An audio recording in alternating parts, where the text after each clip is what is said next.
I'm here today to talk to you about 12 things that do not make sense after 65.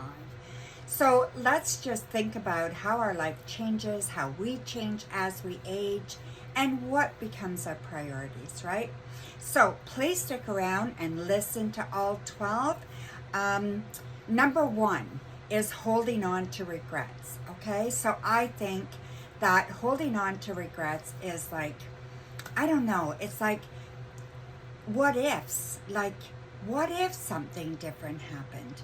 It would take you down a totally different road. It would make you who you're not today. I like who I am today. And I don't want to live with regrets and live with, the worry that I made mistakes. Of course I made mistakes. Of course my life would be different if I made different choices. That is a no-brainer. But I'm here today, and today is what matters, and I just need to let all that go. Number two is stressing about what other people think. I mean, I think about it now and how ridiculous, right? They do not live my life. They do not walk in my shoes. I do. I make my decisions. Even my children do not walk in my shoes. Do I value their opinions? Absolutely. But when it comes right down to it, these are my choices, and this is something I want to do for me if I choose to do something.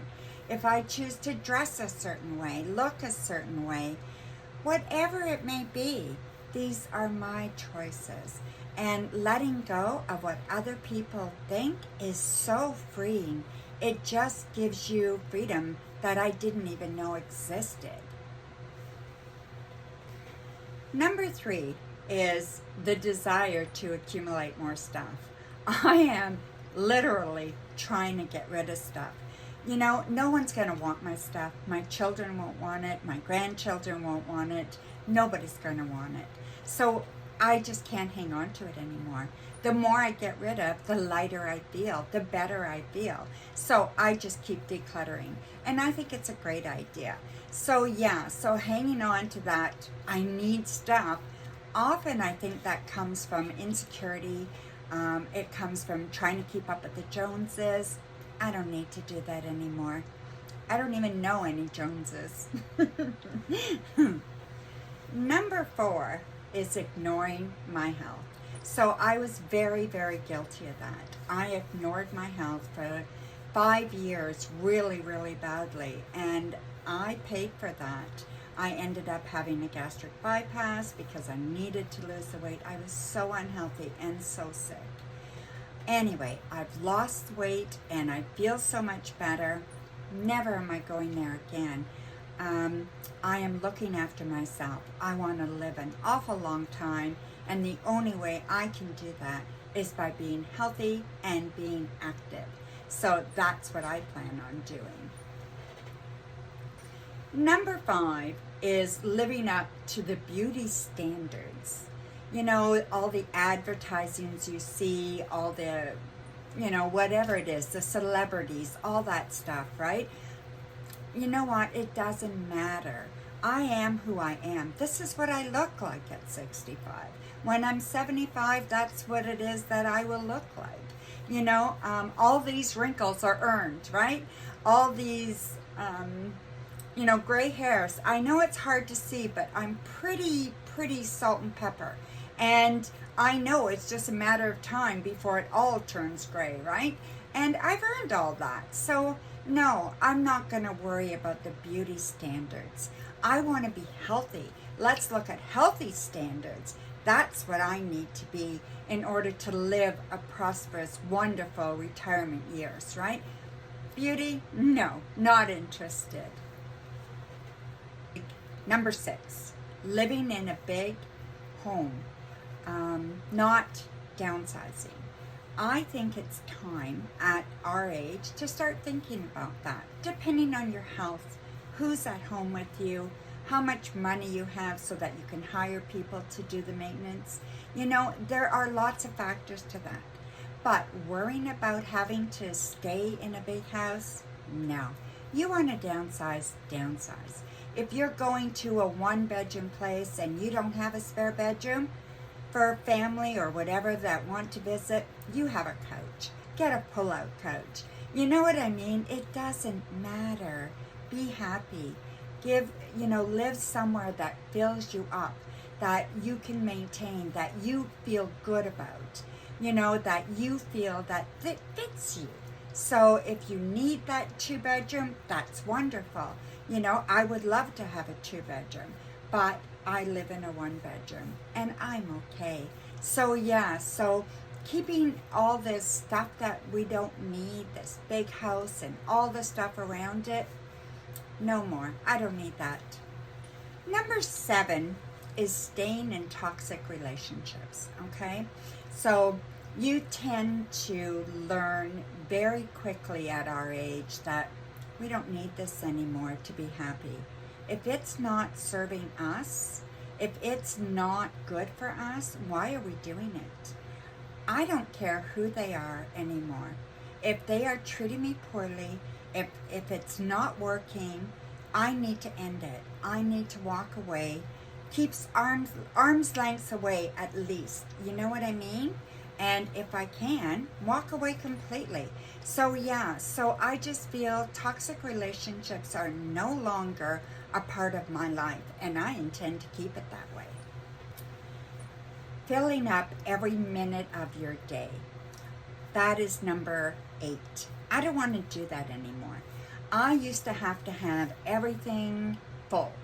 Now, it's good to be busy. You want to be busy, or I want to be busy. But I don't want to be so busy that I can't enjoy myself, that I can't enjoy my solitude. So I only work part-time. I do the things I want to do. I participate when I want to, and I don't when I don't want to. And it's hard to say no, but you have to learn to say no. And you don't need to overschedule yourself anymore. So that's what I have chosen to do.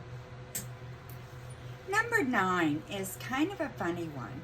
It's pretending that you're okay, pretending that everything is fine.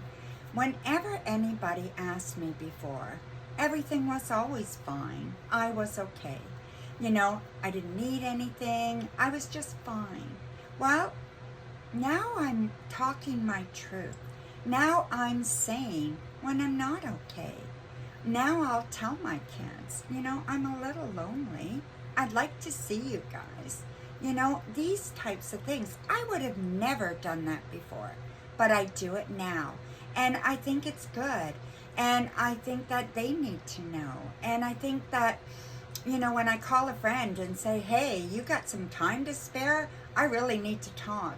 I wouldn't have done that before. I value myself now. And I know that if I have things that are bothering me, the sooner I can talk about it, the sooner it dissipates. And the sooner I either get a solution or I can let it go. So those things are really important. You have to be able to ask for what you need. You have to be able to value yourself enough. So that's what I do now. Number 10, I stopped saying yes to every invitation. I was so worried about not being invited and being excluded that I said yes to everything. And that just makes it hard. You feel like people are going to be mad at you, or people are not going to understand, or you've got to make up something. I don't have to do that anymore, right? I can just say, no, thank you, and mean it, and be okay with that. I mean, sometimes I feel a little bit obligated, and I'm working on that. I don't jump at it all the time. I give myself a breathing spot. So I'll say to somebody, well, I need to get back to you. I need to check my schedule. And for me, that saves me, and that helps me. And I learned that from a friend a long time ago, and I still try to practice that. I don't always do it well, but I'm getting better as I get older. Number 11, chasing perfection. That's another thing I've given up. You know, by now I should know that there's nothing that is perfect. And being perfect is not fun. You know, you're never going to be perfect. You can't live to that standard. So, you know, accepting the imperfections in life, oh my God, it's so freeing. It's so nice. It's so calming. So accept your imperfections. Allow yourself to be imperfect and things around you be imperfect and your friends and your family to be imperfect. Just accept who is, right? And that's all. And the last thing, number 12, is restrictive diets. So I'm done with the dieting. I am so done. I've been dieting since I was 10 years old, I'm sure. And I am just so done with it. So I no longer diet. What I'm doing is trying to eat in a healthy way, trying to live in a healthy way. And sometimes I even have treats. I'll have a piece of cake. I'll have some ice cream. I just need to live healthy. So what is the healthy way to eat? Get rid of the processed foods, right? And get rid of the stuff that you know is not healthy for you. Try to cook more. And I'm taking some pride in learning to make meals for myself, which I didn't do very much of before. I thought, cooking for one is boring. But you know what? The one person is me. I got to be the one, and I got to be the important one. So yeah, so no more of these restrictive diets for me. I hope you enjoyed it. Please like and subscribe and share it with anybody you know that could use this. Thank you very much. And until next time, live fully, age gracefully, and love endlessly.